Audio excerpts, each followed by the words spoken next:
This is the third round. It's a beautiful sunny Sunday in Pittsburgh, so we're secluded in a bar somewhere in Polish Hill, talking about politics as every good Pittsburgher should. The third round is a weekly show featuring a selection of fine and esteemed journalists, activists, and talkative people coming out to talk about the election.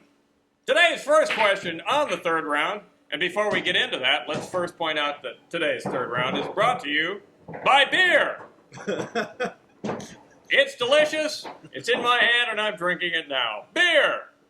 And with that, our first question on the third round. Maybe you'd like to introduce the guests. Oh yeah, I gotta do that. I forget that every week. Thanks to beer. Thanks to Chris Potter, he's the guy who's gotten the hang of this thing. Esteemed editor from City Paper. Staff reporter, Tim McNulty from the Pittsburgh Post-Gazette. And noted and esteemed columnist from the Post-Gazette, same said paper, Brian O'Neill. I'm your host, until the other guy shows up, Pat Clark. All right, with that, did I miss anything? No. All right. Buttons on your shirt. Sorry. With that, our first question. What's up with that mono-party system in this town, eh? Well, Canadian broadcasting now. Well, we are going for the Soviet record now. The Soviets had a one-party system, I think, for 70-plus years. We have a chance to break it unless, we go to a Republican in November, which seems unlikely. You keep talking about this Republican November thing, right? You told us not to talk about horse races, but Novembers are so boring in this town. I want to bring a little life into them. I want to see what the other party can do. Maybe nothing. And actually, a Republican has a good chance in May of winning a seat, and that's a special election in the District 2 City Council race. There's just one Republican and one Democrat running. And so That's just to fill in for 8 months or something like that. So it could happen. It could. I mean, Brian and I, as Brian probably knows, I tend to disagree with him. Brian's been beating this horse for a while, this Republican, let's get a Republican in office. Because there's a belief out there that if we somehow shake up the one-party system, we will suddenly have a flowering of the Great Republic of Athens or something like that. My own part is half of the Democratic Party is people who would be Republicans anyway. It's just we moved our general election up 6 months, so it's in May now. It's more efficient as far as I'm concerned. Let's get it over with, and so we have a nice fall and we can go out and pick pumpkins or something like that. I mean, Brian, because I sent you this long-winded email about this, right?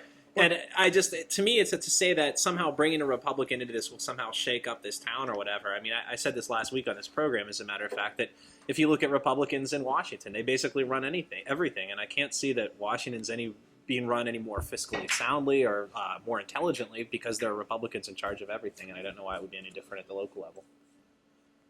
Well, here's why I think it would. Because Republicans don't care about the cities in Pennsylvania right now. On that, we will agree. I think that's And if they were in charge of a city in Pennsylvania, they would have to care about the cities in Pennsylvania. All the cities in Pennsylvania are failing. And it is, I grant you, an odd argument to make that the Republicans don't care, therefore they should be put in charge. But Well, actually, you just unmasked your argument better than I did. That's right. But I grew up in Nassau County, Long Island, which was run by a Republican machine, and you couldn't get a job raking leaves unless you were a Republican. And that one-party system screwed up Nassau County. It's the only county worse run than Allegheny County. And I just think one-party systems are bad, period. Maybe we should do like a sister county exchange or something. There's an idea. Now we're talking. Now we got a flow. Right, a flow. Yeah, right. I feel that swirling flow. But we are also breaking the edifice too. Well, you mentioned Council District 2, but this whole Divin-Fontana thing too, the party swapping. That's changing the landscape too, right? Yeah, well, the thing about Divin and Fontana, I mean, you guys tell me what you think about this. I mean, to me, the Divin thing is just Michael Divin doing what Michael Divin seems to do. It's hard to say, what philosophically he's really about now that he wasn't about before when he was a Democrat. And it just seems like as much as anything, sort of a pissing match between him and Bill DeWeese and the leadership, the Democratic leadership in Harrisburg, which, God knows a lot of people have a lot of complaints with the Democratic leadership in Harrisburg, but, it's hard to see something like this becoming, I think the initial perception was maybe this is something that the party could start to build on, and I don't know if it's really going to happen, because I don't know that Diffen's going to be the type of guy that a party can really start to gel and rally around, at least at this point. It's pretty hard to say. And the Post-Gazette, I was a little surprised that the Post-Gazette endorsed Fontana in that race, which just happened today. I was really expecting it to go the other way, actually. Well, I still recall that song from the '60s by Fontana and the Mindbenders. So that's still, until Why isn't he running on that platform? until David comes up with something better, I think it's Fontana's race to lose. Okay, so it's agreed the party thing probably isn't going to change immediately. But it's good to talk about, and certainly good for some column inches. It's always good to talk about. All right, we'll move into the next round of the second round. Question 2. What's the dope on the 3 big candidates? And You're talking Henderson, Reeves, and Ludwig, of course. spend some time talking about I can't say who those guys are if we want to. I mean, seriously. Oh, yeah, absolutely. Gary Henderson, a consultant kind of guy who's run before a bunch of times, is a Democratic committee man in East Liberty. Reeves is a business school kid at Pitt. Really kind of acts like a 50-year-old. Yeah, doesn't really know much what he's talking about. And No, that's good though. If you're going to run for office in Pittsburgh, acting like a 50-year-old and not knowing what you're talking about are like the keys to electoral success. Right. So this kid's really figured it out. I'm sorry, I didn't mean to interrupt you. How old is this kid? He's like 24 or something. Yeah, something like that. Yeah, actually, he's, I believe, statutorily or whatever the word is, torally, he's too young to actually serve if he's elected. Oh. So you mean my vote for Josh Pollock was thrown away? Yeah, shockingly. And then Les is the guy who shows up to every city council meeting. And God bless him for that. I believe the slogan is "Do more with less." Yeah, add the extra S for savings. I didn't know that. Really? Yeah. I didn't know I've that. seen the speech. Okay. Wow, because he hasn't gone on TV with that No, yet. I know. Yeah. No. All right, so, but there are well-funded candidates. There's the And wait, Hop Republican Kendrick. too. The Hop Well, don't Kendrick forget is Hop Kendrick. a real candidate, Yeah. although he hasn't been spending any money. He doesn't have any stands on any of the issues, that kind of thing. But man, he's a known person. he's great at those forums. He's He great. is. He He's is. great. Yeah. I mean, I've had this is sort of this ongoing thing for me. I work for this alternative paper, and so every candidate who considers themselves to be an alternative candidate thinks I basically owe them creating a campaign that they themselves haven't bothered to kind of come up with yet. So when I look at Hop Kendrick, I see here's the quintessential guy who is doing what sort of a candidate with an outside at best chance of winning should be doing, which is he gets up on the stage, he basically calls out the other guys on their BS when he says the things that are kind of uncomfortable that a major party candidate doesn't necessarily want to say when they're kind of making their bland promises and all that stuff. He's great on there. Some of these other guys, I don't have such a great feeling about. And yet they show up at a bunch of the forums. They tend to take at least as much time as a Bob O'Connor or whatever, and it's a problem for me. It plays right into O'Connor's. Yeah, because O'Connor gets up there, and the less O'Connor says, and even if this is not about what I think about Bob O'Connor. If you're the front runner, the less you say, the better off you are. It's a law of politics. And what they do is they soak up a lot of airtime. They take a lot of mic time, and basically then Bob O'Connor doesn't have to say much at all. So the whole thing works very well in Bob O'Connor's favor to have a guy like Les Ludwig who, you couldn't pry that guy away from a microphone if you had a crowbar. And I've wished for one. So good luck on Monday night. All right, Brian. well, I'm gonna give myself another beer, but dive into the big candidates then. That's the notion of this, is you get a chance to talk around these guys, or talk about these guys. They talk around themselves, but I'll be back. All Yeah, right. that's good. Brian, you want to pick up that ball? Or I was going to say Okay. that the reason those extra candidates get in the way is it keeps Lamb and Peduto from probing O'Connor yeah, to get him to come out of his shell and make a mistake or say something sort of outrageous, like he's going to open all the pools up or whatever like that. And but I think that Lamb and Peduto have pretty much failed so far at doing that. Lamb tries to poke him here and there and doesn't really get him any place, and so they're failing so far doing that. I think it's pretty obvious. I confess I haven't been following the race as closely as I should, as a citizen should, but it does seem to me that O'Connor is still, I'm not Murphy. Do you want fries with that? I used to be in fast food, and I'm not Murphy. There's got to be more to get my vote, and I haven't seen it. And his deal with the pools didn't hold water, to use a terrible pun. That's why you're the columnist. It's Right. really good. That's why. Well, that would be cut before it made the call. But yeah, the other two guys, I can sincerely say I haven't made up my mind yet. Between Lamb and Peduta. Yeah. I hear that. I mean, I'm really surprised. I was just telling somebody in the Lamb campaign, not 20 minutes before we started this, that the big surprise for me is Michael Lamb, first guy into the race in January, mid-January, I think, and then really lays off O'Connor for the next couple months. I mean, the biggest thing that those two guys have to overcome, and they're both smart guys, they've both got a lot of substantive policy proposals. I don't think there's, I'm actually fairly impressed with what these guys are talking about and the fact that they're talking about serious issues. And so it's weird for me because all these campaigns where it's just like, oh God, it's nothing but negative attacks, blah, blah, blah, blah, blah. And I'm about to say these guys should be doing more negative attacks, but they should, because the biggest obstacle that they have had to overcome from day one is the aura of inevitability and invincibility of Bob O'Connor. And nobody's really gunned after that. Which is an incredible phrase. Yeah. To use for Bob O'Connor, because he's lost. Yeah. He hasn't won. And, that there's an aura of an inevitability. Glad I was able to say that. Yeah, that's... is incredible. I mean, why?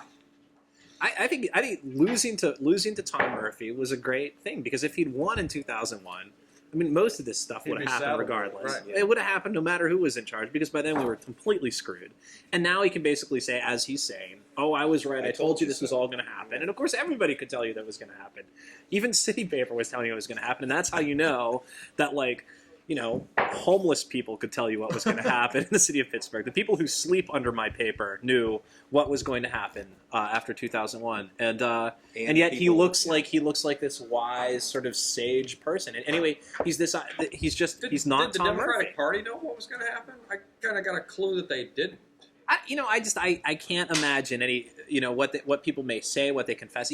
Tom Flaherty was talking about some of this stuff, various aspects of it. You can't think of anybody who's more Democratic Party than a guy like Tom Flaherty. And yet he was the guy who's saying, look at the amount of property owned by government agencies or nonprofits. It's a huge problem. All of this stuff, people knew about it. And yet all Bob O'Connor did was comment on the obvious, and now he looks like this sort of prophet or something, which is even more bizarre locution than inevitability. And something we ought to talk about is that this is a new kind of mayor, because he's got the Oversight Committee and the Act 47 over him. So it's really not a great time to become the mayor of Pittsburgh, because you don't have the maneuverability that other mayors have had. You can't spend a lot of money.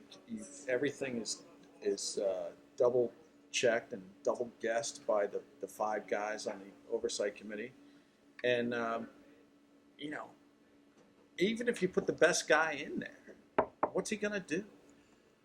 Which is why it's a great time to have Bob O'Connor in there, if you ask me. Better now than a few years from now. I'd also, to go back to your point, our previous argument about Republicans in charge. I mean, look at the ICA. You've got some Republican representation on that panel, and I have not entirely been impressed with the way. I hate to go back and revisit this old territory, but I haven't been entirely impressed with the way those guys have been running their side of the operation. I mean, this lawsuit over the contract for the firefighters just seems like opening up a Pandora's box. What's that about?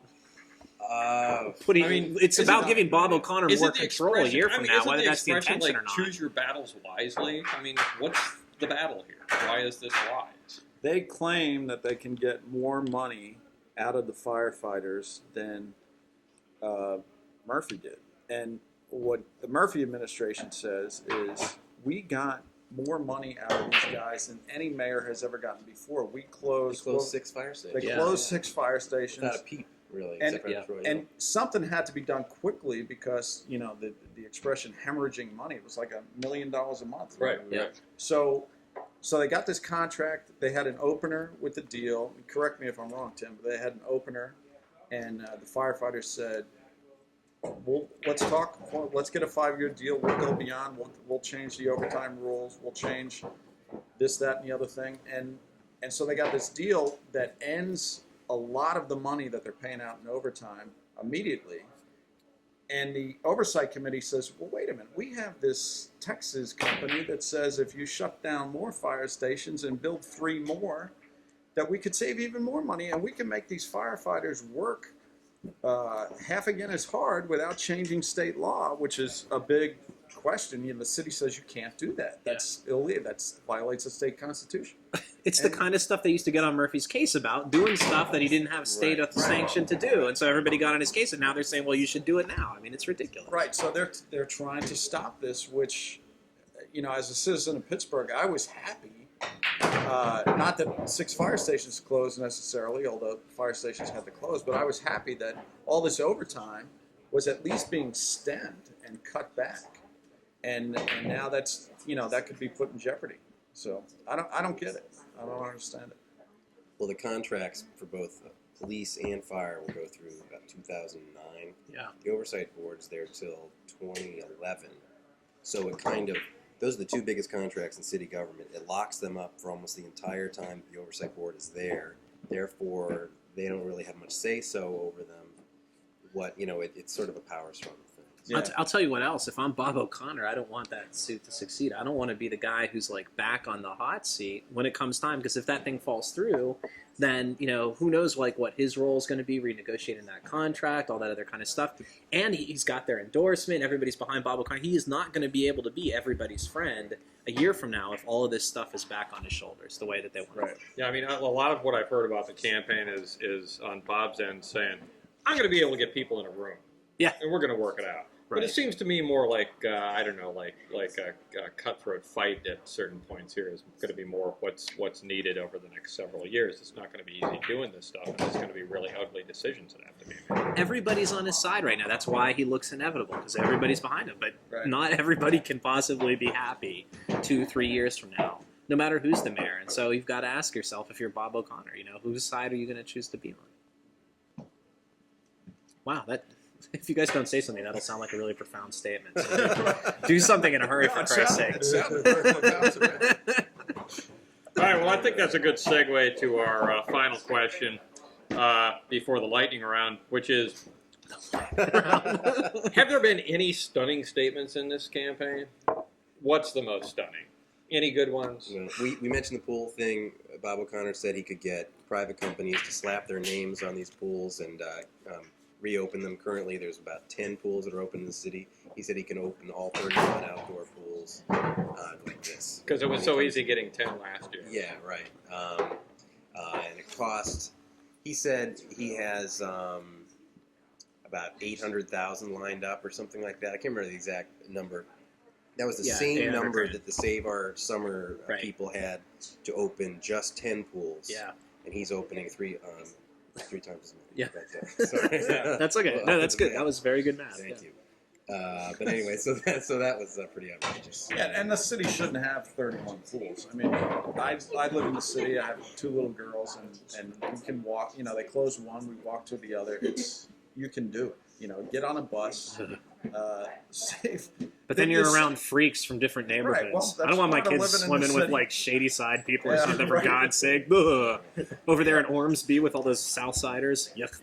Yeah, I mean, well, the city is half the size it used to be. It can't have as many pools as it once did. I have an outrageous lamb comment as Oh, good. well, Excellent. which is he said he could cut the parking rate from 50% down to 31% and pay for the lost tax revenue by putting non-performing properties back in the on the tax roll, rolls. basically vacant, dilapidated, crappy properties, and suddenly that. Or are you would talking solve, about like, a- Fifth and Forbes?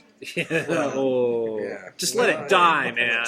But anyway, and then that would somewhat miraculously make $10 to $12 million to fill that hole. Yeah. It would never happen, and that Yeah. of course is one of the city's biggest problems is this parking tax. So no one has come up with a real way, including the oversight board.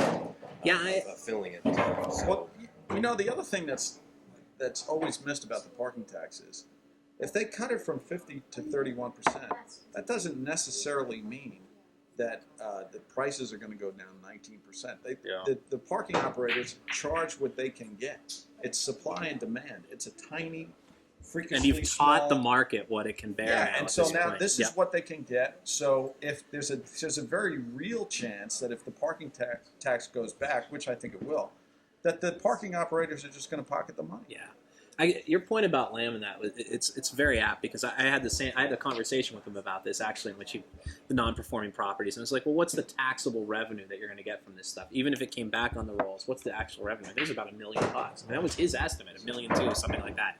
That's a problem. So that would probably be my contender too for outrageous statement by Lamb. Well, for me, outrageous statement by Bob O'Connor at the pump debate, when he was asked about the school board and whether he would go to an appointed school board, and he basically said that he had no problem with the elected school board. I thought was just astounding in so many levels. A, it's the only issue anybody even remembers him having back in 2001. Right. B, he's in a room full of like young professional types who could who don't care, because I was told not to swear on this episode, who don't care about an elected school board and would basically like to see nothing but a more professional board, to the extent that an appointee system brings that in. He flip-flops. Lamb rightly calls him on it. It's an issue that nobody in the room wants him to cave on, and it's an issue that he ran on the other side of back in 2001. I mean, I'm just assuming like the teachers union has his kids like in a basement or something, and is threatening to like commit acts of violence on them. It was just the strangest thing I'd really heard him say. As for Peduto, he hasn't done anything outrageous. Yeah, which is very unlike Bill Peduto. The only thing that he's done is he came out against this firefighter contract, said, "I'm not going to vote for this no matter what," and blah blah blah.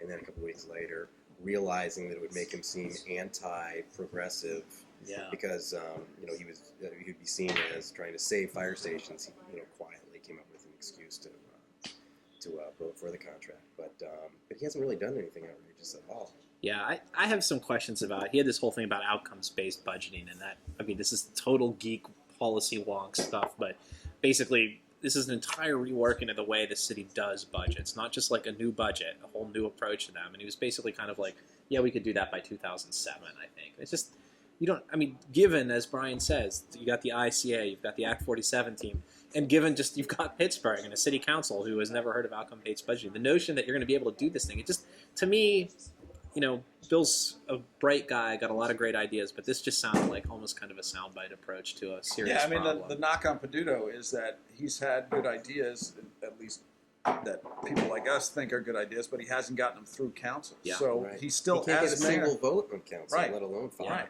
Yeah. So as mayor, you have to get it through council. He'll have a little more clout than he did as a councilman. Didn't have to, did he?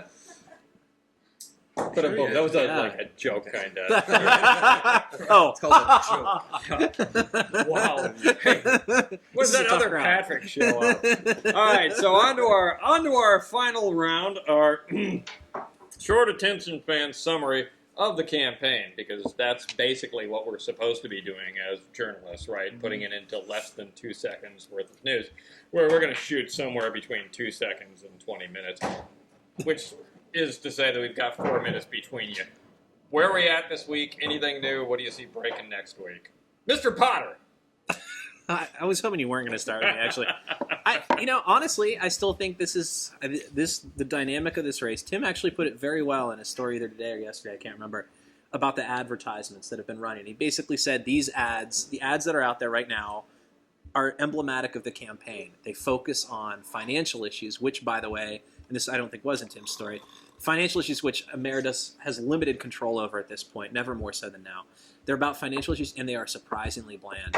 I think what's happened with this campaign is Lamb and Peduto both want to be good government types. They both signed off in this League of Women Voters pledge to not be negative and all that stuff. God bless them for doing it. They're fine people. Nice, yeah. They're fine people for doing it. But it is what they did was they basically took the biggest thing off the table, the biggest weapon that they could have had for going up against O'Connor, which is really talking about what everybody knows, which is Bob O'Connor, nice guy, maybe not the most expert person when it comes to government. And I think that's really what this race has come down to, and nobody's really said it, unfortunately. That's a very gentle way of putting it. I was trying to be politic, yeah.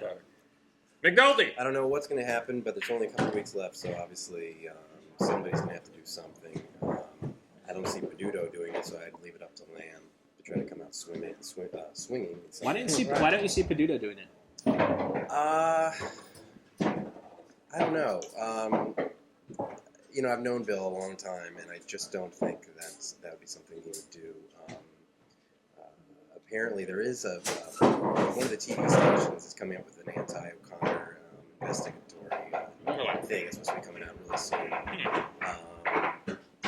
on his time working for Rendell. Is that legal? That sort of reporting?